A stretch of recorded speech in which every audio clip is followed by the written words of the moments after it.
Does anyone have a question?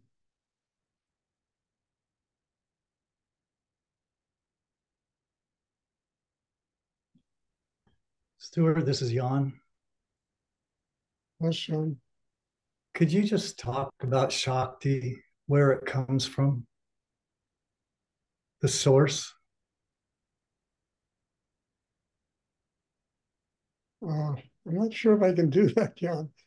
I mean, look, the source is infinite energy in the universe. The source is spirit, God, whatever you want to call it. The source is beyond my defining the source. It's outside of all human comprehension. And how do you talk about that? But it's that which feeds all of creativity in the universe. We're all a byproduct of that source. And that's where Shakti comes from. And Shakti is the energy that nurtures people when they truly making an effort to grow inside themselves. If I tried to manufacture that in my brain, I couldn't do it. I would stop teaching immediately. But it's beyond my understanding, my comprehension is beyond any logic I can possibly, create. It's all of that stuff. It's beyond, and it's the things themselves that manifest. So how do I don't know how do I do this?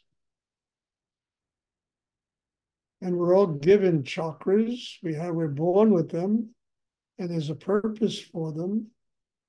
And whether or not we fulfill that purpose, it really depends upon how deeply we need to have a spiritual life.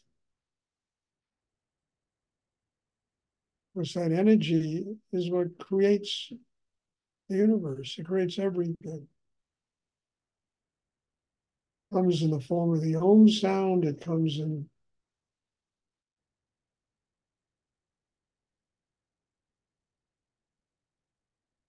and what's amazing is we all have the connections inside us. We don't have to go shopping for them. We don't have to go looking for them. They're all there. All it takes is internal work to develop a system that connects with it.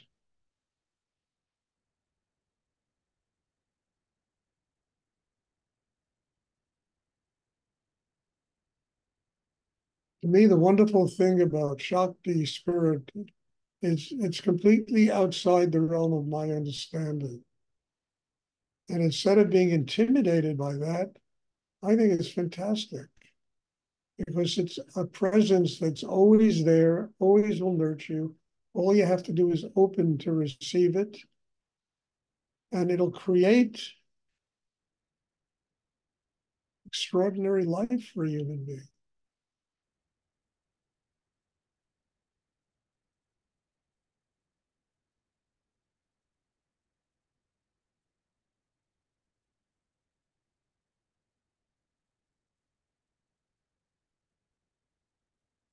And one of the situations, of course, is look, none of us would be alive if we weren't in some way connected with that higher energy, Shakti.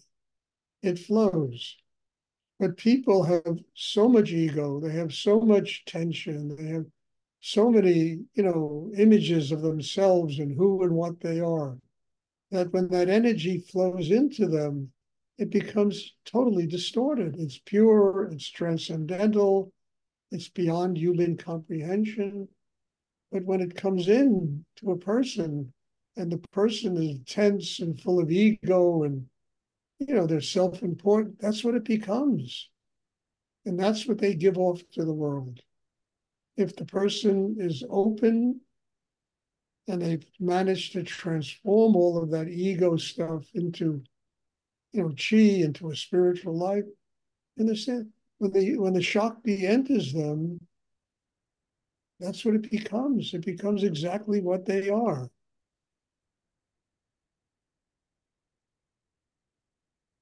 And that's what people, when they interact with the world, you know, they're just giving and receiving exactly what they are.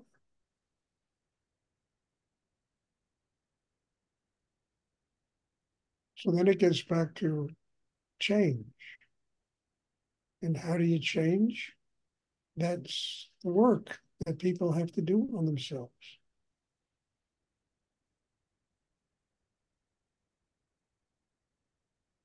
I hope this is clear. It's a very important subject. Because if you spend your life trying to figure out and understanding Shakti, higher energy, it's kind of an absurd and almost hopeless situation because it's beyond all human understanding.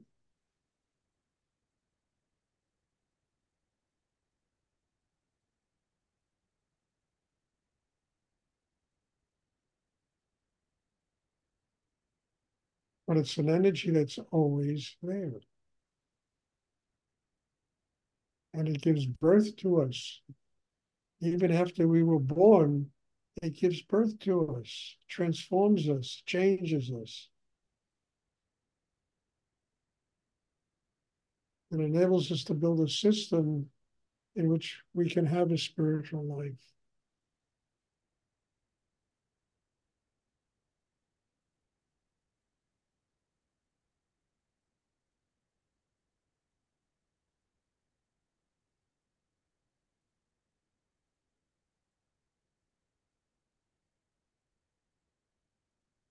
I mean, the greatest art, the greatest music, the greatest dance, the greatest,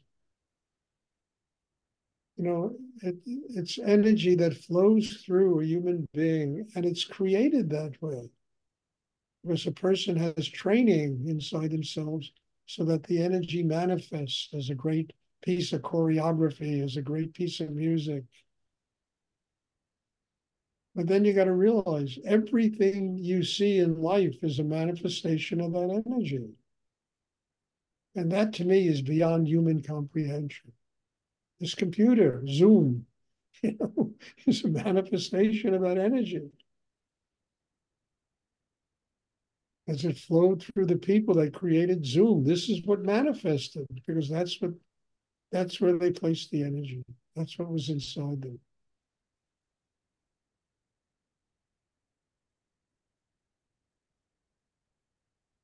And the meditation is simply about transforming oneself, building a strong chakra system so that that energy manifests in our lives as kindness, as love, as compassion, and ultimately brings about a state of spiritual enlightenment.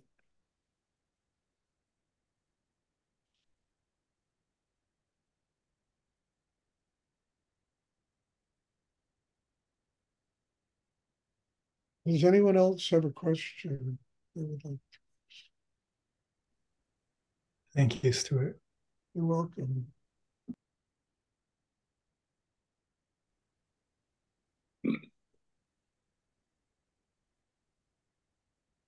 We're brought up to logically understand everything, and I think that's one of the reasons people are so tense. Trying to do the impossible, to make sense out of what doesn't make sense.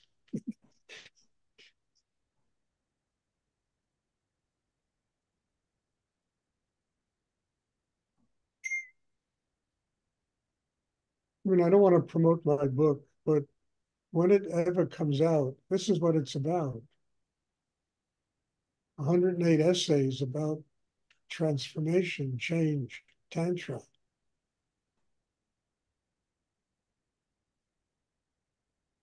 And I do want to promote my book. I think everyone should read it. It's something very interesting.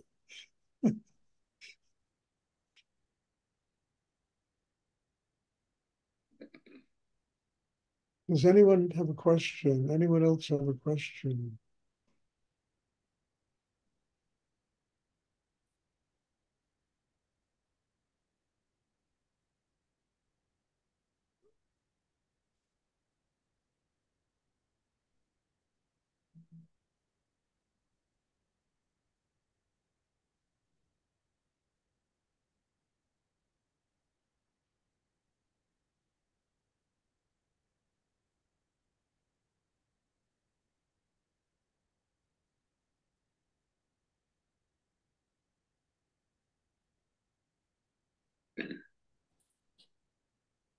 Are there any other questions?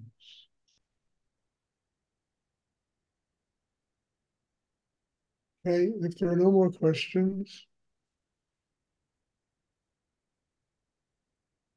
thank you. God bless you all.